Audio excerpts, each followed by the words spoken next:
నమస్కారం అండి. నేను మీ doctor Nandi Rameswararao, founder and CEO of Realtor Oxygen. ప్రేక్షకులందరికీ కూడా శుభాకాంక్షలు. చాలా మంచి స్పందిస్తున్నారు, మంచి కామెంట్స్ పెడుతున్నారు, మంచి డౌట్స్ అడుగుతున్నారు. ఇలాగే మీరు కంటిన్యూ అవుతుంటే మాకు మరింత స్ఫూర్తితో మరిన్ని వీడియోలు చేయడానికి ట్రై చేస్తాం. మా నాలెడ్జ్ని మీకు షేర్ చేస్తాం. నేను 30 years ఇండస్ట్రీ ఎక్స్పీరియన్స్ ఉంది. దాదాపు మోర్ దెన్ 30 years రియల్ ఎస్టేట్లో పనిచేశాను. 11,000 ట్రాన్సాక్షన్ చేశాను, 11,000 మందిని క్రియేట్ చేసాం. 5,000 కోట్ల కంపెనీ ఉన్న టర్నోవర్ ఉన్న కంపెనీకి CEOగా వ్యవహరించాను. లాస్ట్ ఇయర్ నన్ను ఎమర్జింగ్ టాప్ 10 CEOs ఇండియా 2023లో నన్ను అవార్డు ఇచ్చారు. సో ఇలా చెప్పుకుంటూ పోతే చాలా ఉన్నాయి. మళ్ళీ నెక్స్ట్ వీడియో ఇంకొన్ని చెప్తాను. ఈరోజు చాలామంది బయ్యర్స్, ఇన్వెస్టర్స్ ఎవరైతే ఉన్నారో, సార్ ప్లాట్ కొనుక్కోవాలా, ఫ్లాట్ కొనుక్కోవాలా అనేది చాలా పెద్ద సందిగ్ధంలో పడిపోయారు. చాలా డౌట్స్ నాకు ఆల్ ఓవర్ వరల్డ్ నుండి, US కానీ, యూరోప్ కానీ, లండన్ కానీ, ప్యారిస్ కానీ, Australia, Saudi, middle east, Delhi, Gujarat ఇటువంటి కాల్స్ వస్తాయి. ఏమంటే సార్ హైదరాబాద్ మంచిదైన ప్లేస్ లేదా ఫర్ ఇన్వెస్ట్మెంట్ అనేది ఒకటి. రెండోది, మా దగ్గర ఒక 50 లక్షలు ఉంది, ₹1 కోటి ఉంది, 2 కోట్లు ఉంది, ఫ్లాట్ కొనుక్కోవాలా, ప్లాట్ కొనుక్కోవాలా? ఇది $1 million క్వశ్చన్ అండి.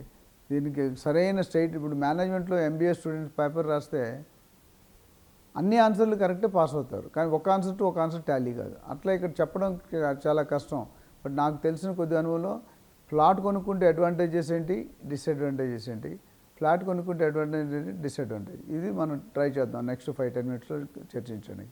సో కమింగ్ టు ప్లాట్, మీరు దేనికి కొనుక్కుంటున్నారు అనేది ఇంపార్టెంట్. ఒకళ్ళు ఉండడానికంటే ప్లాట్ కొనుక్కోవడం వేస్ట్. ఎందుకంటే మీరు సిటీలో కొనలేరు, మీరు ఎక్కడో 60-70 కిలోమీటర్లో ఉండలేరు.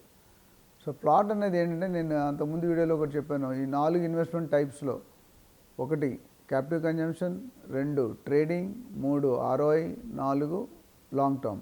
సో జనరల్గా by and large 80-90% people long term ఇన్వెస్ట్మెంట్లో ప్లాట్ల మీద పెడతారు. మన కొడుకులకో, మన మనవనులకో, మన ముని మనవనులకో చూస్తారు. సో అంటే దాంట్లో ఏమి యాక్టివిటీస్ జరగవు, కానీ అప్రిషియేషన్ రావాలి, అది వాళ్ళ ఉద్దేశం. అసలు ప్లాట్లు అప్రిషియేషన్ ఎక్కడ పెట్టాలి? ఇప్పుడు హైదరాబాద్లో అన్ని పక్కలా పెరుగుతుంది. కోర్స్ కంపారిటివ్ వెస్ట్ సౌత్ ఉన్నంత నార్త్ ఈస్ట్లో లేదు. బట్ ఈ మధ్యలో వచ్చే సీఎం గారు లుక్ ఈస్ట్ అని పెట్టాడు. ఆ ఈస్ట్ వస్తే మేబీ ఆఫ్టర్ 5-10 years అక్కడ కూడా డెవలప్మెంట్ స్టార్ట్ అవ్వచ్చు. ఇక్కడికి వచ్చేసరికి ప్లాట్లో మెయిన్ డిసడ్వాంటేజ్ ఏంటో చెప్తాను. ప్లాట్ ఏం చేస్తారు, మీరు 70, 80, 60 కిలోమీటర్ దూరంలో కొనుక్కుంటారు. మీరు ఎక్కడో NRIs ఉంటారు, లేకపోతే హైదరాబాద్ సిటీలో ఉంటారు. మన ప్రాజెక్టు దగ్గరికి ఎప్పుడు వెళ్ళాం, కొనేస్తాం. ఓపెన్ ప్లాట్ కొనుక్కుంటే ఇంకా డేంజర్ అండి. ఓపెన్ ప్లాట్లో మేజర్ లిటిగేషన్ కానీ ఆక్యుపెన్సీ అంటే కబ్జా చేయడం ఎక్కువ అవుతాయి.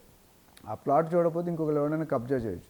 అది కబ్జా చేయకుండా ఉండాలంటే మీరు ఒక వాచ్మెన్నో లేకపోతే ఒక కపుల్ని పెట్టి మెయింటైన్ చేసుకొని బౌండరీ వేసుకొని ఉండాలి. అంటే మీకు ప్లాట్ మీద డబ్బులు రావు కదా, ప్లాట్ మీద ఖర్చు పెట్టాలి, నెలకి 25,000-50,000. సో అది ఒకటి. రెండోది, డిస్టెన్స్ వల్ల మనం వెళ్ళలేము ఎక్కువ. అది ఉన్నదా లేదా, ఎవరైనా జెండా పాతారా, ఎవరైనా ఆక్రమించారా అనేది మీకు తెలియదు. మూడోది, ఎట్లయినా దూరంగా ఉంటుంది. సో ఇది కొనుక్కునే వాళ్ళు వయసు, వాళ్ళ పర్పస్, వాళ్ళ కెపాసిటీ, దీని మీద మనం ఆధారపడతాం ప్లాట్ కొనాలా లేదని. అంటే రెసిడెన్షియల్ కావాలా, కమర్షియల్ కావాలా, ఫామ్ ప్లాట్ కావాలా, ఫామ్ హౌస్ కావాలా, ఫామ్ ల్యాండ్ కావాలా. చాలామందికి ఫామ్ ప్లాట్కి ఓపెన్ రెసిడెన్షియల్ ప్లాట్కి తేడా తెలియదు. సమ్ బిల్డర్స్ నేను చూసాను ఏంటంటే ఫామ్ ప్లాట్ని ఓపెన్ రెసిడెన్షియల్ ప్లాట్గా అమ్మారు. ఇప్పుడు HMDL అంటే R1, R2, R3, R4 అనే జోన్స్ వస్తాయి. అదేవిధంగా మీరు DTCBలో అయితే open residential plot G+2 construction చేసుకోవచ్చు. మీరు కట్టుకునేటప్పుడు పర్మిషన్ తీసుకోవాలి.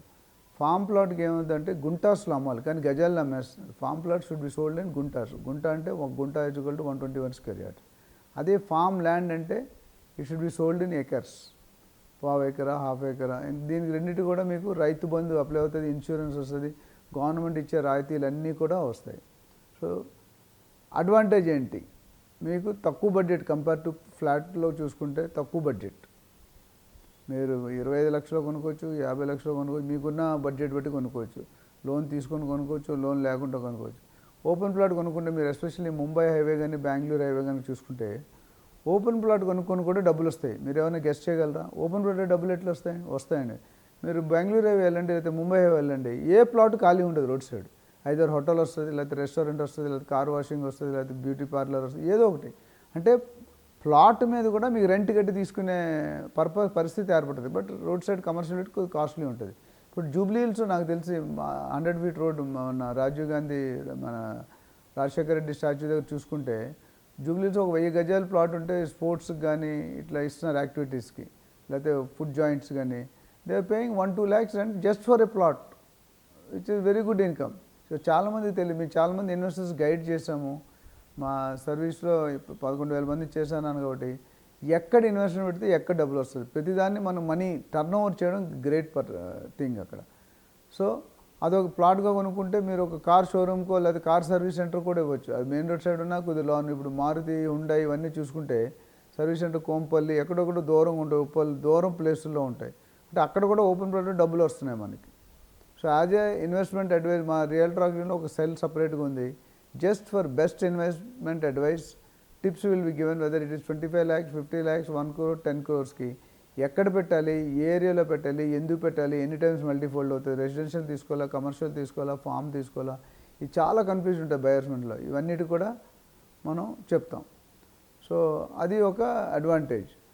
రెండోది లిక్విడిటీ కొద్ది ఈజీ, ఎందుకంటే ప్లాట్ అనేది పర్ఫెక్ట్గా మీరు వాస్తు చూసుకొని ఈస్ట్ కానీ వెస్ట్ కానీ నార్త్ కానీ చూసుకుంటే మంచి గేటెడ్ కమ్యూనిటీలో తీసుకుంటే బెటర్ అండి.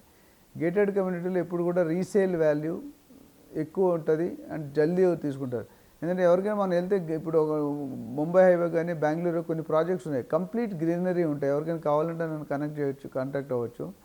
ఆ గేటెడ్ కమ్యూనిటీ చూస్తే మీకు నచ్చపోవడం ఉంటుంది. ఒక 30-40 ఎకరాలు ఉంటుంది, టోటల్ గ్రీనరీ ఉంటుంది, క్లబ్ హౌస్ ఉంటుంది, బ్యాంకెట్ హాల్ ఉంటుంది, స్పోర్ట్స్ ఉంటాయి, జిమ్నాసియం ఉంటుంది, అన్నీ కూడా ఫెసిలిటీస్ ఇస్తారు. So city with in the city అలాంటి ప్రాంతంలో కొనుక్కోవడం మనకి ఈజీ. 50 ఇప్పుడు షాద్నగర్లో మంచి బెంగళూరు హైవే అంటే మీకు ఏమొస్తున్నాయి, శంషాబాద్, కొత్తూరు, నందిగాం, షాద్నగర్, బూర్గుల, దాని తర్వాత బాలానగర్, దాని తర్వాత జడ్చర్ల. సో దానికి చూసుకుంటే శంషాబాద్ టోటల్ కమర్షియల్ అయిపోయింది, షాద్నగర్ రెసిడెన్షియల్ యూనిట్, దాని చుట్టూ కూడా మేకా కూడా ఉంది, బాలానగర్ ఉంది, కొత్తూరు, 3 కూడా ఇండస్ట్రియల్ ఏరియాస్. అట్లానే special economic zones, Polepally SEZ ఉంది. దీనివల్ల ఏంటంటే డెవలప్మెంట్ అవుతుంది అన్నమాట. సో ప్లాట్ కొనుక్కోవడం వల్ల ఇవి అడ్వాంటేజ్. మరి ఫ్లాట్కి వస్తే ఫ్లాట్లో ఏంటంటే ఫ్లాట్లో హై రైజ్ మెయింటెనెన్స్ కట్టుకోవాలి సపరేట్గా మీరు. తర్వాత నైబరింగ్ ఎలా ఉంటారో తెలియదు. అండ్ అమ్యూనిటీస్ మనం ఎంత వాడుతున్నాం, వాడినా వాడకపోయినా మనం డబ్బులు కట్టాల్సింది. నేను ఒక కపుల్కి డీల్ చేస్తుండే, తెల్లాపూర్లో ఉంది కమ్యూనిటీ, అన్నీ నచ్చే ఆవిడ స్విమ్మింగ్ పూల్ లేదని మానేస్తాను. 2 crores ఫ్లాట్, స్విమ్మింగ్ పూల్ లేదు, పెద్ద ఫ్లాట్ 2500 స్క్వేర్ ఫీట్. సో నేను ఒకటే అడిగాను, బేసికలీ మన వరకు సౌత్లో అదర్ ఆంధ్ర, తెలంగాణ, కర్ణాటక, తమిళనాడులో చూసుకుంటే లేడీస్ వెళ్ళి స్విమ్మింగ్ పూల్లో చేయడం అనేది అది నైట్ మేరే, జనరల్గా చేయరు. అసలు జెంట్సే చేయరు. ఏమైనా కాస్త కోసం ఉంటే పిల్లలు వాడుకుంటారు. సో దానికోసం మనకు క్లబ్ హౌస్ లేదు, స్విమ్మింగ్ పూల్ లేదని కడితే ఒక 5 లక్షలు 10 లక్షలు ఎక్స్ట్రా కట్టాలి. ఎవరు కూడా ఫ్రీగా ఎవరు మెయింటైన్ చేయాలి దాన్ని. సో నేను ఒకటే అడిగాను, మేడం మీరు స్విమ్మింగ్ పూల్లో స్విమ్ చేస్తారంటే చేయరు. మన చుట్టాలకు చెప్పుకోవడానికి కావాలి మన స్విమ్మింగ్ పూల్ ఉండాలి. So that's you have to think whether you want to pay 5 lakhs extra just for telling to your neighbours that I have a swimming pool and I'm in a community.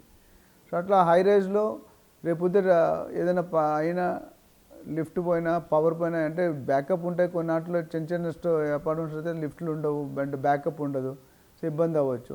ముసలి వాళ్ళు ఉన్న, old parents ఉన్న వాళ్ళకి ఇబ్బంది ఉండొచ్చు. So ఆ విధంగా చెప్పుకుంటూ పోతే అప్రిషియేషన్ వైజ్లో ప్లాట్కి ఎక్కువ ఉంటుంది, ఫ్లాట్కి తక్కువ ఉంటుంది. రేపు పొద్దుట అమ్ముకోవాలన్నా ఈ ఫ్లాట్ ఆల్రెడీ కన్స్ట్రక్షన్ ఉంటుంది, ఇంటీరియర్స్ ఆల్రెడీ చేసి ఉంటారు. మీ టేస్ట్ ఆ టేస్ట్కి నచ్చకపోతే దాని వాల్యూ పడిపోతుంది. ఇంటీరియర్స్ మీరు 10 లక్షలు పెట్టి చేయిస్తే అనుకోండి, 10 సంవత్సరాల తర్వాత interior value 0. Buyer will negotiate. ఆ ఇంటీరియర్స్ కోసం రేట్ తగ్గివ్వండి, నేను కొత్తగా చేసుకోవాలని మీరు 10 లక్షలు వేస్తారు, అండ్ 1 lakh కూడా వేయడు. అదేవిధంగా ఆ డిజైన్ నచ్చపోవచ్చు, మన డిజైన్ వేరు ఉండొచ్చు, వాళ్ళకున్న డిజైన్ ఉండొచ్చు, మనం కొన్ని మాడిఫై చేసుకుంటాం. గేటెడ్ కమ్యూనిటీలు ఇంటర్నల్గా చేసుకోవచ్చు, ఎక్స్టర్నల్గా చేసుకోవచ్చు.